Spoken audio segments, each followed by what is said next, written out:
Un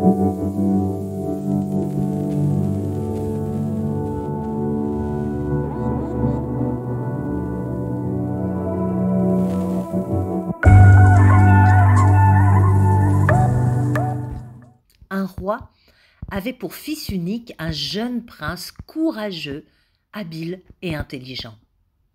Pour parfaire son apprentissage de la vie, il l'envoya auprès d'un vieux sage. « Éclaire-moi sur le sentier de la vie », demanda le prince. « Mes paroles s'évanouiront comme les traces de tes pas dans le sable, » répondit le sage. « Cependant, je veux bien te donner quelques indications. Sur ta route, tu trouveras 3 portes. Lis les préceptes indiqués sur chacune d'entre elles. Un besoin irrésistible te poussera à les suivre.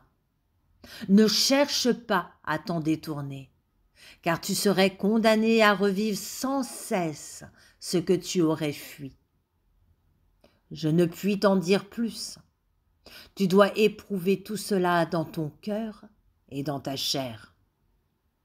Va maintenant. Suis cette route droit devant toi. » Le vieux sage disparut et le prince s'engagea sur le chemin de la vie. Il se trouva bientôt face à une grande porte sur laquelle on pouvait lire « Change le monde ». « C'était bien là mon intention, » pensa le prince, « car si certaines choses me plaisent dans ce monde, d'autres ne me conviennent pas. » Et il entama son premier combat. Son idéal, sa fougue et sa vigueur le poussèrent à se confronter au monde, à entreprendre, à conquérir, à modeler la réalité selon son désir. Il y trouva le plaisir et l'ivresse du conquérant, mais pas l'apaisement du cœur. Il réussit à changer certaines choses, mais beaucoup d'autres lui résistèrent. Bien des années passèrent. Un jour, il rencontra le vieux sage qui lui demande « Qu'as-tu appris sur le chemin ?»« J'ai appris, » répondit le prince, « à discerner ce qui est en mon pouvoir et ce qui m'échappe, ce qui dépend de moi et ce qui n'en dépend pas. »« C'est bien, » dit le vieil homme. « Utilise tes forces pour agir sur ce qui est en ton pouvoir. Oublie ce qui échappe à ton emprise. » Et il disparut. Peu après, le prince se trouva face à une seconde porte. On pouvait y lire « Change les autres ». C'était bien là mon intention, pensa-t-il. Les autres sont source de plaisir, de joie et de satisfaction, mais aussi de douleur, d'amertume et de frustration. Et il s'insurgea contre tout ce qui pouvait le déranger ou lui déplaire chez ses semblables. Il chercha à infléchir leur caractère et à extirper leurs défauts. Ce fut là son deuxième combat. Bien des années passèrent. Un jour, alors qu'il méditait sur l'utilité de ses tentatives de changer les autres, il croisa le vieux sage qui lui demanda « Qu'as-tu appris sur le chemin ?»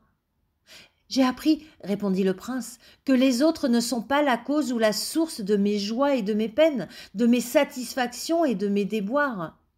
Ils n'en sont que le révélateur ou l'occasion. C'est en moi que prennent racine toutes ces choses. »« Tu as raison, » dit le sage, « parce qu'ils éveillent en toi, les autres te révèlent à toi-même.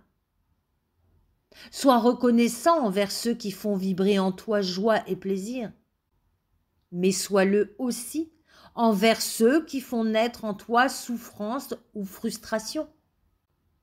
Car à travers eux, la vie t'enseigne ce qui te reste à apprendre et le chemin que tu dois encore parcourir. » Et le vieil homme disparut.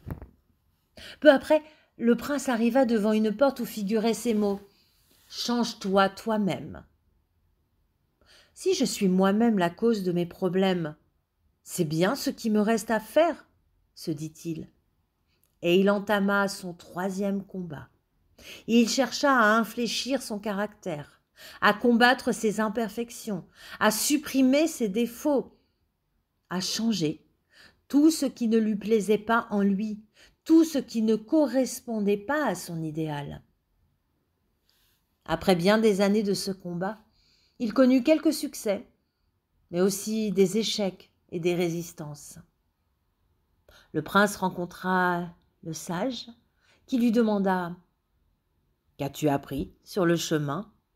« J'ai appris, répondit le prince, qu'il y a en nous des choses qu'on peut améliorer, d'autres qui nous résistent et qu'on n'arrive pas à briser. »« C'est bien, dit le sage. »« Oui, poursuivit le prince, mais je commence à être lasse de me battre contre tout, contre tous, contre moi-même. Cela ne finirait-il jamais? Quand trouverai-je le repos? J'ai envie de cesser le combat, de renoncer, de tout abandonner, de lâcher prise. »« C'est justement ton prochain apprentissage, dit le vieux sage. Mais avant d'aller plus loin, retourne-toi et contemple le chemin parcouru. » Et il disparut. Regardant en arrière, le prince vit dans le lointain la troisième porte et s'aperçut qu'elle portait sur sa face arrière une inscription qui disait « Accepte-toi toi-même ». Le prince s'étonna de ne pas avoir vu cette inscription lorsqu'il avait franchi la porte la première fois dans l'autre sens. Quand on combat, on devient aveugle, se dit-il. Il vit aussi, gisant sur le sol, éparpillé autour de lui, tout ce qu'il avait rejeté et combattu en lui. Ses défauts, ses ombres, ses peurs, ses limites, tous ses vieux démons. Il apprit alors à les reconnaître, à les accepter, à les aimer. Il apprit à s'aimer lui-même, sans plus se comparer, se juger, se blâmer. Il rencontra le vieux sage qui lui demanda « Qu'as-tu appris sur le chemin ?» « J'ai appris, répondit le prince, que détester ou refuser une partie de moi, c'est me condamner à ne jamais être en accord avec moi-même. J'ai appris à m'accepter moi-même, totalement, inconditionnellement. »« C'est bien, dit le vieil homme, c'est la première sagesse. Maintenant, tu peux repasser la troisième porte. » À peine arrivé de l'autre côté, le prince aperçut au loin la face arrière de la seconde porte et il lut « Accepte les autres ». Tout autour de lui, il reconnut les personnes qu'il avait côtoyées dans sa vie, celles qu'il avait aimées comme celles qu'il avait détestées, celles qu'il avait soutenues et celles qu'il avait combattues. Mais à sa grande surprise, il était maintenant incapable de voir leurs imperfections, leurs défauts, ce qui autrefois l'avait tellement gêné et contre quoi il s'était battu.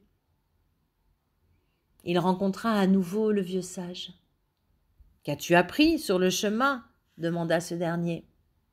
« J'ai appris, répondit le prince, qu'en étant en accord avec moi-même, je n'avais plus rien à reprocher aux autres, plus rien à craindre d'eux.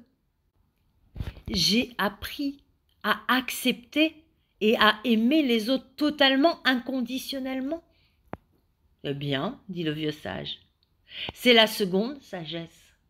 Tu peux franchir à nouveau la deuxième porte. » Arrivé de l'autre côté, le prince aperçut la face arrière de la première porte et il lut « Accepte le monde ». Curieux, se dit-il, que je n'ai pas vu cette inscription la première fois. Il regarda autour de lui et reconnut ce monde qu'il avait cherché à conquérir, à transformer, à changer. Il fut frappé par l'éclat et la beauté de toutes choses, par leur perfection. C'était pourtant le même monde qu'autrefois. Était-ce le monde qui avait changé ou son regard? Il croisa le vieux sage qui lui demanda « Qu'as-tu appris sur le chemin ?»« J'ai appris, dit le prince, que le monde est le miroir de mon âme, que mon âme ne voit pas le monde, elle se voit dans le monde. Quand elle est enjouée, le monde lui semble gai. Quand elle est accablée, le monde lui semble triste. Le monde, lui, n'est ni triste ni gai. Il est là. Il existe, c'est tout. Ce n'était pas le monde qui me troublait, mais l'idée que je m'en faisais. J'ai appris à accepter sans le juger, totalement, inconditionnellement. C'est la troisième sagesse, dit le vieil homme. Te voilà à présent en accord avec toi-même, avec les autres et avec le monde. Un profond sentiment de paix, de sérénité, de plénitude envahit le prince. Le silence l'habita. Tu es prêt maintenant à franchir le dernier seuil, dit le vieux sage, celui du passage du silence de la plénitude à la plénitude du silence. Et le vieil homme disparut.